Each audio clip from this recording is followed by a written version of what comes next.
Apple Music is finally live. The European Union is killing cell phone roaming fees in 2017.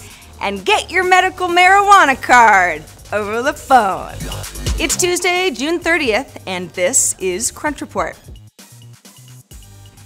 Apple Music status live, finally. It took me a while to download iOS 8.4 on my iPhone, but finally the new music app showed up for me and many others. And like its streaming competitors, Apple Music offers a catalog of on-demand tracks for streaming playback for $9.99 per month or $14.99 for a family plan that allows sharing with up to 6 users. Service is free for 3 months if you want to just give it a whirl, get used to it. Just remember to cancel if you don't want to get charged after that point, because Apple would be happy to do so.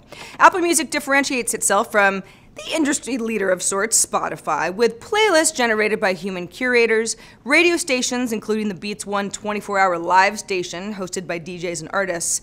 Although TechCrunch's Josh Constein does point out a few things about Beats One. It contains audio ads, those aren't super cool, and it bleeps out certain explicit song lyrics and sometimes entire lines. It's also not actually live 24 hours a day, and it's not available worldwide as it claims to be. Additional features of Apple Music are integration of your own library and iTunes Match content. A lot of people will be happy about that. Plus, it has exclusives. Taylor Swift's album 1989, for example. If you've been looking for Apple Music on iTunes for the desktop, an update for the service is expected today, and there's an Android app planned to launch later this year. Let's shift gears. Let's go hardcore enterprise for a moment, shall we? Cisco has announced that it's buying cloud security company OpenDNS for $635 million. OpenDNS will offer Cisco a software-as-a-service vendor that provides security anytime on mobile, which is in line with Cisco's strategy to add a cloud security layer to its service as a network vendor. Cisco previously invested into a $35 million round that OpenDNS raised in May of last year. The OpenDNS team will join the Cisco Security Business Group, and the deal is planning to close in the first quarter of next year. OpenDNS has more than 10,000 paying customers, over 50 million users through its free service, runs 24 data centers, and claims over 2% of the world's DNS traffic with 100% uptime. That's a cool statistic. Cisco says that it plans to continue offering the free version of OpenDNS after the deal is done. The European Union has signed on to a preliminary deal to do away with mobile roaming charges by June 2017, so that's 2 years from now. The European Parliament already voted to drop roaming fees by the end of this year, but the European Council pushed to keep them in place until the end of 2018, so it appears that everybody has met somewhere in the middle. The proposal will now go to the representatives from the 28 European member state countries for confirmation. This is the next phase in Europe's Telecoms Single Market Initiative from 2013 that aims to bolster digital jobs by reducing market fragmentation. The agreement does include a fair use clause that will allow operators to charge what they're calling a small basic fee, although that number is still somewhat undefined. As for net neutrality, it's a whole different issue altogether. The European version of net neutrality is not as strict than it is here in the US. EU carriers are allowed to prioritize certain types of specialized services so long as general internet access does not suffer. So what's a specialized service, you might ask? IPTV, high-def video conferencing, healthcare services like telesurgery. But does that open up what's effectively a two-tier internet? Some critics say, yes, that's what it's doing, and that it favors companies who have more money to pay telcos to have their services delivered more quickly.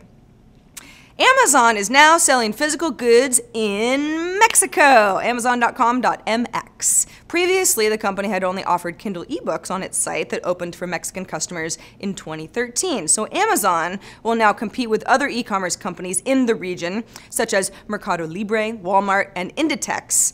And it's really good timing because Mexico's e-commerce sector is growing at 34% annually, and a recent Forrester report also said that Mexico was due to see increased sales of 150% between 2013 and 2018. That goes from $2.2 billion to $5.5 billion.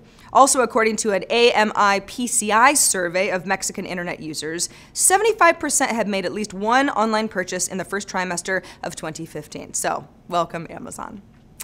If you need a medical marijuana card fast, now you can get one over the phone. Marijuana delivery service EasyAze, E-A-Z-E, just rolled out a way to receive a legal cannabis card through EasyMD, which is its new video phone conference service. So here's a little background on how this works. California state law has traditionally required traveling to a clinic and then paying around $100, sometimes more, waiting a few days, and then you get your card. EasyMD just finds the next available doctor from a third-party service for $25. So, interesting, sounds convenient, is it legal? A spokesperson from the California Department of Health Medical Marijuana Program referred TechCrunch to the San Francisco Public Health Medical Marijuana Program, the people who issue state cannabis cards for San Francisco residents. But we didn't get any closer to a solid answer. Nobody's picking up the phone. Although, EasyMD seems to fall within the guidelines of telehealth, according to the Medical Board of California's website, which states, quote, "There are no legal prohibitions to using technology in the practice of medicine as long as the practice is done by a California licensed physician." Ease has raised a total of $12.5 million from investors since launching about 6 months ago, and it has expanded to San Diego County, Orange County, and Los Angeles counties today. And that is the report for today. I'm Sarah Lane. Crunch Report airs Monday through Friday at 7 p.m. Eastern, 4 p.m. Pacific, right here on TechCrunch.com. We'll see you here tomorrow.